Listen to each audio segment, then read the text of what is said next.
నమస్తే. నేను మీ బాబీ వర్ధన్. బీబీసీ వాయిస్ ఛానల్‌లోని కామెంటరీ బాక్స్ కార్యక్రమానికి స్వాగతం. అమెరికా అధ్యక్షుడు డొనాల్డ్ ట్రంప్ రోజురోజుకు నియంతలాగా మారుతున్నాడు. భారత్‌తో సహా అనేక దేశాలను సుంకాలతో బెదిరిస్తూ భయపెట్టాలని చూస్తున్నాడు. ముఖ్యంగా భారత్ అంటే చాలు ఒంటి కాళ్ళ మీద లేస్తున్నాడు. ఎందుకిదంతా? ఒకేసారి ఎందుకు భారత్ మీద ట్రంప్‌కు ఇంత కోపం వచ్చింది? గతంలో దోస్త్ మేరా దోస్త్ అని స్నేహం హస్తం అందించిన ట్రంప్ ఇప్పుడు ఆల్ ఆఫ్ ఏ సడన్ ఎందుకు భారత పట్ల ఇలాంటి వైఖరి తీసుకున్నారు అనే దానికి సంబంధించి విశ్లేషణ ఇవాళ చేద్దాం. తాజాగా భారత దిగుమతుల మీద ఏకంగా 25% సుంకాలను విధించి తమ అక్కసును వెళ్ళగట్టుకున్నాడు. ఇంతటితో ఆగదు, మరింత పెంచుతాను అని చెప్పి మరో బెదిరింపు అస్త్రాన్ని కూడా ట్రంప్ ప్రయోగించినట్టు తెలుస్తోంది. బ్రిక్స్ సదస్సు గుర్తుందా మీకు? బ్రిక్స్ సదస్సులో భారత్ కాస్తంత కీలక భూమిక వహించింది. ఒక దశలో డాలర్కు ప్రత్యామ్నాయంగా కరెన్సీని ప్రవేశపెడతారేమో అన్నంత ఆందోళన అమెరికాలో వ్యక్తమైంది. ఆ బ్రిక్స్ సదస్సు జరుగుతున్నప్పుడే ట్రంప్ ఒక హెచ్చరిక కూడా చేశారు. మీరు డాలర్ను కాదని మరేదైనా కరెన్సీకి వెళ్ళాలనుకుంటే ప్రత్యామ్నాయంగా చాలా ఇబ్బందులు ఎదుర్కొంటారని అప్పట్లోనే సంకేతాలు పంపించాడు. అది ఒక ప్రధాన కారణం భారత పట్ల ట్రంప్ ఆగ్రహానికి. ఇంకొక విషయం ఏంటంటే, ఈ మధ్య కాలంలో రష్యా భారత్ మధ్య మైత్రీ సంబంధం మరింత పెరిగింది. దానికి ఫలితంగానే చాలా వాణిజ్య ఒప్పందాల మీద ఇరు దేశాలు సంతకాలు చేసుకున్నాయి. ముఖ్యంగా ముడి చమురు దిగుమతి విషయంలో భారత్ చాలా వరకు రష్యా మీదే ఆధారపడుతుంది. పైగా చమురు రష్యాలో తక్కువ ధరకు దొరుకుతుంది కనుక అక్కడి నుంచే ఎక్కువ దిగుమతి చేసుకోవడానికి ప్రయత్నిస్తుంది. గతంలో ఉక్రెయిన్ రష్యా యుద్ధానికి ముందు ఉక్రెయిన్ అటు రష్యా దేశాల నుంచి ఆ చమురును దిగుమతి చేసుకునేవాళ్ళం మనం.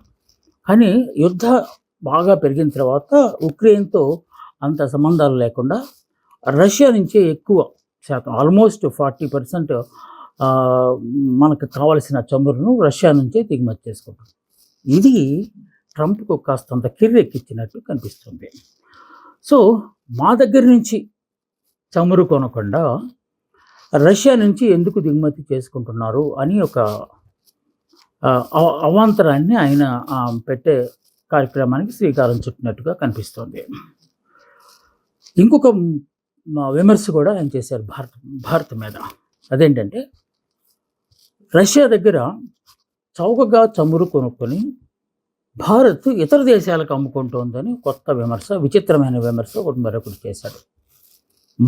దాన్ని పొడిగిస్తూ ఇంకొక విమర్శ కూడా చేశాడు. రష్యా నుంచి భారత్ చమురు కొనుగోలు చేసి వేరే దేశాలకు అమ్మి సొమ్ము చేసుకుంటుంటే, భారత్కి ఎక్కువ ముడి చమురు అమ్మేసి తద్వారా వచ్చిన లాభాలను రష్యా ఉక్రెయిన్ యుద్ధానికి వాడుతోంది అని చెప్పి ఒక లింకు తీసుకొచ్చేవాడు. అసలు ఇలాంటి అలవాటు ఉన్నది అమెరికాకు మాత్రమే. మీరు ఒకసారి గుర్తు చేసుకుంటే, ఆయన ఇరాన్ గేట్ అని ఒక పెద్ద కేసు, మనకి 90లో వచ్చిన కేసు. అది గల్ఫ్ వార్ జరుగుతున్న నేపథ్యంలో ఇరాన్ ఇరాక్ మధ్య యుద్ధం జరుగుతున్న రోజుల్లో యుఎస్ఎస్ఆర్ ఇరాక్కు, అమెరికా ఇరాన్కు సాయం చేసింది.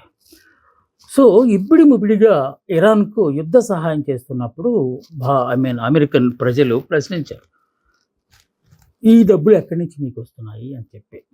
సో అప్పుడు అసలు విషయం బయటపెట్టింది. వేరే మార్గం ద్వారా ఆయుధాలమ్మి ఆ ఆయుధాలను వచ్చిన లాభాన్ని ఇరాన్ యుద్ధానికి వాడుతుంది కనుక దాన్ని మనం ఇరాన్ గేట్గా చెప్పాం. అంటే యుద్ధాలు బిగించేయించటం, ఆ యుద్ధాలు జరుగుతున్నప్పుడు ఆయుధాలను అమ్ముకోవడం, ఇదంతా అమెరికాకి పెట్టింది పేరు. సో అంతర్జాతీయ పోలీసుగా వ్యవహరిస్తున్న అమెరికా ఇప్పుడు నీతి కబుర్లు చెప్తుంటే అందరూ ఆశ్చర్యపోతున్నారు.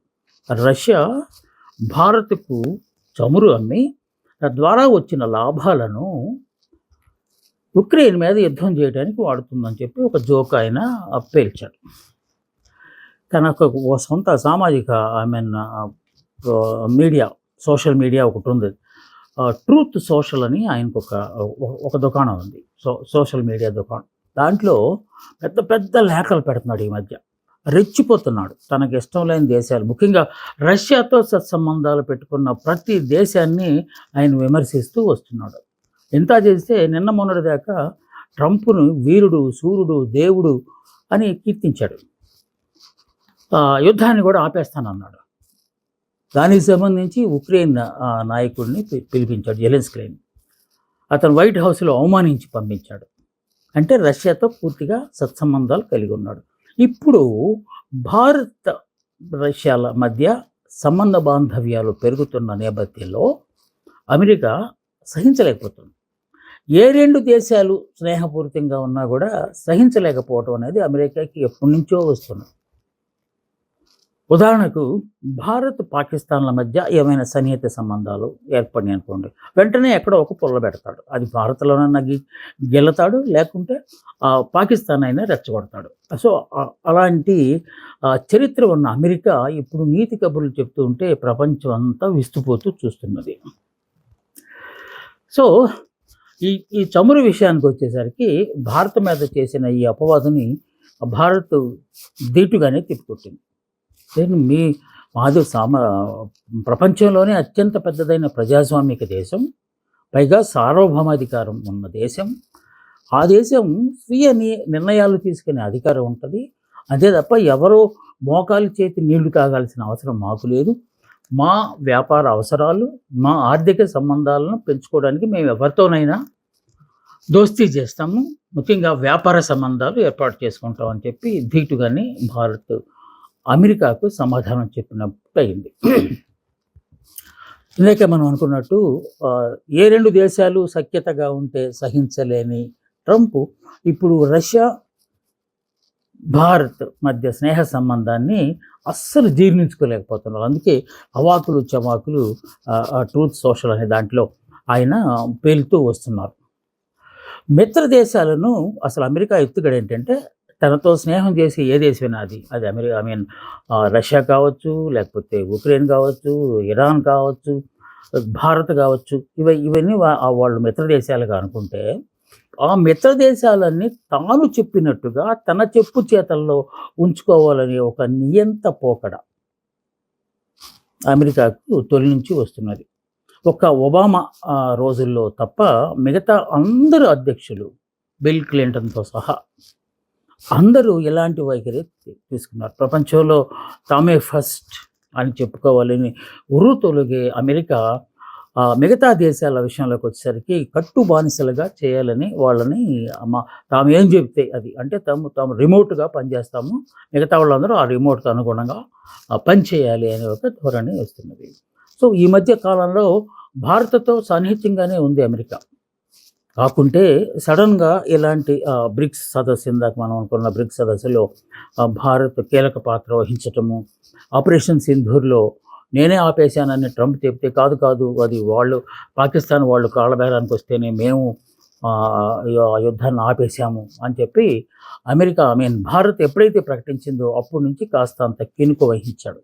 అందుకే ఆ మధ్య పాకిస్తాన్ ఆర్మీ చీఫ్ని కూడా పిలిచి భోజనం పెట్టి మరీ కోర్స్ నోబెల్ శాంతి బహుమతి కోసం రికమెండేషన్ లెటర్ కూడా అడిగాడు.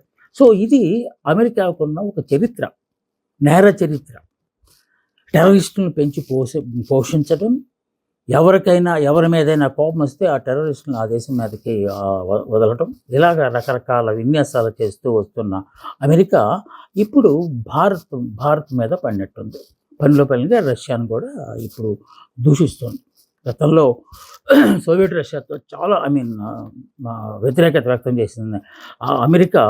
అది ఎంత విచ్ఛిన్నమైపోయి ఇప్పుడు రష్యాగా ఏర్పడిన తర్వాత రష్యాతో అమెరికా సంబంధాలు అంటే అగ్రరాజ్యాలన్నీ ఒకటిగా ఉంటాయి అనే ఒక సిగ్నల్స్ ఇవ్వటం కోసం రష్యాతో బాగానే ఉన్నాడు. సడన్గా ఇప్పుడు భారత్ లాంటి దేశాలు అంటే అగ్రదేశాలుగా కొనసాగడానికి ప్రయత్నిస్తున్న దేశాలు రష్యాతో స్నేహం చేయటం అనేది ట్రంప్కి ఏమాత్రం రుచించట్లేదు. అందుకే ఈ అవాకులు చవాకులు పేలుతున్నట్టు కూడా మనకి కనిపిస్తుంది. ఈ మధ్య అమెరికా భారత్ సత్సంబంధాలు కాస్తంత బెడిసికొట్టినట్టే మనకి అనిపిస్తున్నారు. ఎందుకంటే విద్యార్థుల విషయంలోనూ, వలస కార్మికుల విషయంలోనూ అమెరికా భారత పట్ల చాలా విచిత్రమైన వైఖరిని తీసుకుంది. ఒక ప్రక్క స్నేహం అంటూనే మరో ప్రక్క ఇలాంటి ప్రతికూల అంశాలకు తెరదీస్తున్నప్పుడు భారత్ కాస్తంత ఆగ్రహాన్ని వ్యక్తం చేయటం, కాస్తంత దూరాన్ని డిస్టెన్స్‌ని మెయింటైన్ చేయటం అమెరికాతో ప్రారంభమైంది. సమాంతరంగా అటు అమెరికాను దూరంగా పెట్టి ఇటు రష్యాకి దగ్గర రావటం లేదు. మనం కూడా రాజనీతి చేయాలి కదా! సో, ఆ రాజనీతిలో భాగంగానే రష్యాతో మనం సాన్నిహిత్యంగా ఉండటం మొదలుపెట్టాం.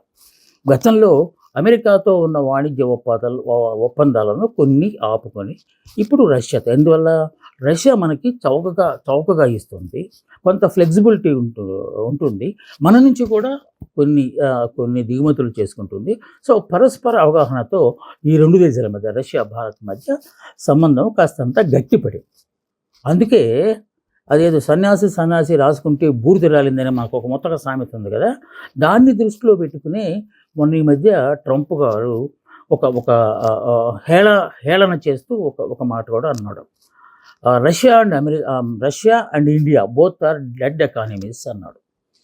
అక్కడ మృత ఆర్థిక వ్యవస్థలు ఉన్నాయి. వాళ్ళతో మనకేం పని, వాళ్ళు అసలు ఎంత మన ముందు అనే ఒక చిన్న చూపుతో ఆయన మాట్లాడాడు. అలాంటప్పుడు సైలెంట్‌గా ఉండొచ్చు కదా! మరి ఎందుకు ఉలిక్కి పడుతున్నాడు అంటే భారత్, రష్యా స్నేహబంధం కనుక ముందు ఇంకా బలపడితే సో తమ తాలూకు పెత్తనం, ప్రపంచ పోలీస్ పెత్తనం ఎక్కడ దిగజారిపోతుందో లేకపోతే ఎక్కడ కిందకెళ్ళిపోతుందో అని చెప్పి ఆయన భుజాలు తగుడుకున్నట్టుగా అనిపిస్తుంది. అందుకే ఇలాంటి మాటలు డెడ్ ఎకానమీ అని చెప్తున్నాడు. సో ఈ మధ్యనే భారత్ మీద బాగా కోపంగా ఉన్నారని చెప్పడానికి ఇప్పుడు డెడ్ ఎకానమీ లాంటి కామెంట్స్ ఒకటి చేసి అది మన పార్లమెంట్లో కూడా చాలా ప్రకంపనలు సృష్టించింది. ఇక మొన్న ఈ మధ్య జరిగిన ఏఐ సమావేశంలో ఆర్టిఫిషియల్ ఇంటెలిజెన్స్ టెక్ దిగ్గజాలతో జరిగిన సమావేశంలో కూడా ఆయన ఒక హెచ్చరిక చేశాడు. అది సలహా ఇవ్వటమో లేకపోతే సూచన చేయటమో కాదు, హెచ్చరిక. మీరు ఇండియన్స్కి ఉద్యోగాలు ఇవ్వడం ఆపేయండి. ముందు నుంచే మీకు చెప్తున్నాను, అమెరికా ఫస్ట్ అని. అది మీరు వింటలేదు, ఎందుకో తెలియదు. సీఈఓలను కూడా మీరు అమెరికా నుంచి భారత్ నుంచే తీసుకొస్తున్నారు. అదేమంటే ప్రపంచీకరణ అంటున్నారు, లేకపోతే చౌకగా దొరుకుతున్నారు అని చెప్తున్నారు. నో అలా చేయొద్దు అని చెప్పి అక్కడి నుంచి మొదలయ్యింది. భారతీయుల పట్ల తీవ్ర ఆగ్రహావేశాలతో ట్రంప్ ఉన్నాడు అని చెప్పడానికి అదొక ఇది మైక్రోసాఫ్ట్ కావచ్చు, గూగుల్ కావచ్చు, లేకపోతే అమెజాన్ కావచ్చు, టెస్లా కావచ్చు, వీటన్నిటిలో భారతీయులు ఎక్కువ మంది ఉన్నారు. ఆ మాటకు వస్తే అమెరికాలో ఉన్న పెద్ద టెక్నాలజీ కంపెనీలు అన్నింటిలో భారతీయులు ఎక్కువగా పనిచేస్తున్నారు. చిత్తశుద్ధితో పనిచేయటం అంటే ఉద్యోగానికి వాళ్ళు కట్టుబడి ఉండటం అనేది భారతీయులకి వెన్నుతో పెట్టిన విద్య. అంటే ట్రస్ట్ అనేది చాలా ఎక్కువ. ఓన్నెస్ ఫీల్ అవుతారు. ఉద్యోగం చేస్తూ ఒక సంస్థలో పనిచేస్తుంటే ఆ సంస్థ మాది అనే భావనతో పనిచేయటం భారతీయులకు అలవాటు కనుక వాళ్ళు ఎక్కడికి వెళ్ళినా కూడా అదే పంథాను ఉపయోగిస్తారు. అందుకే వాళ్ళకి మంచి పేరు వస్తూ ఉంటుంది. అందుకే అమెరికా కూడా ఇండియన్ని హైర్ చేసుకుంటుంది. దాన్ని ఏం అర్థం చేసుకోకుండా మీరు ఇండియా వాళ్ళకు ఉద్యోగాలు ఇవ్వటం ఆపేయండి అని చెప్పి ట్రంప్ చేస్తే వాళ్ళు ఏమైనా ఆగుతారా? సో ఇవాళ ఉంటాడు ట్రంప్, వెళ్ళిపోతాడు. ఆ తర్వాత ఈ సంబంధాలు కొనసాగాలి, ఆ సంస్థలు మనుగడ ముందుకెళ్ళాలి. ఇవన్నీ దృష్టిలో పెట్టుకుని వాళ్ళు డెఫినెట్గా భారతీయులకు సంబంధించిన వాళ్ళకే ఎక్కువ ఉద్యోగ అవకాశాలు ఇవ్వటం అనేది. ఈ ట్రంప్ గారు ఈ మాటలు మాట్లాడుతుంటే ఇప్పుడు అంతకుముందు దేవుడు, సూర్యుడు, యోధుడు అని పుతిన్ని ప్రశంసలతో ముంచెత్తిన ట్రంప్ ఇప్పుడు మళ్ళా ఆయన్ని సాతాను, దుర్మార్గుడు, యుద్ధోన్మాది అని కొత్త విశేషణాలతో ఆయన్ని దూషిస్తూ వస్తున్నాడు. ఇది ఎలాంటిదంటే తాను మంచి అని చెప్తే అందరూ మంచి అని చప్పట్లు కొట్టాలి. తాను చెడు అని చెప్తే చెడు అని అందరూ తలలో ఊపాలి. అంటే గొర్రె మందల్లాగా తను ఏం చెప్తే అది సాగాలి అనే ఒక నియంత పోకడ ట్రంప్ ప్రతి మాటలో వ్యక్తమవుతూ ఉన్నారు. ఇంకా కొంచెం ముతక భాషలో చెప్పాలంటే తాను చేస్తే సంసారం, వేరొకడు చేస్తే ఇంకేదో అనే ధోరణి ట్రంప్ గారికి ఖచ్చితంగా నప్పుతుంది. ఎందువల్ల అంటారా, గతంలో రష్యాని వెనకేసుకొచ్చి ఉక్రెయిన్‌ని వార్నింగ్ ఇచ్చి, సో ఉక్రెయిన్‌లో ఉన్న భూభాగాలను కాజేయాలని, సో అక్కడ ఏదో టూరిజాలను ఒక ప్రారంభించాలని అవన్నీ చేశాడు కదా! సో అప్పుడు రష్యా మంచిది. ఇప్పుడు ఇండియాతో స్నేహం చేస్తుంది కనుక రష్యా మంచిది కాదు. లేకపోతే భారత్ మంచిది కాదు. సో ఇలాంటి ద్వంద్వ వైఖరి అనేది అమెరికాకి ఎప్పటినుంచో వస్తున్నదది. యుద్ధానికి ఎప్పుడా అని ఉర్రూతలూగి యుద్ధోన్మాది అమెరికా ఇప్పుడు యుద్ధం గురించి మాట్లాడటం అంటే ప్రపంచం అంతా విస్మయాన్ని వ్యక్తం చేస్తోంది. ట్రంప్ గారు కొంచెం ఆలోచించండి. మీ మీ మానసిక పరిస్థితి బాలేదు అని ప్రపంచ దేశాలు అనేదాకా ట్రంప్ లాగుతున్నాడని చెప్పి మనకు అనిపిస్తోంది. ఇది భారత్ పట్ల ట్రంప్ వైఖరికి సంబంధించిన విశ్లేషణ. మరో ముఖ్యమైన అంశంతో మీ ముందుకు వస్తాను. అందాక సెలవు. నమస్తే, మీ బాబీ వర్ధన్.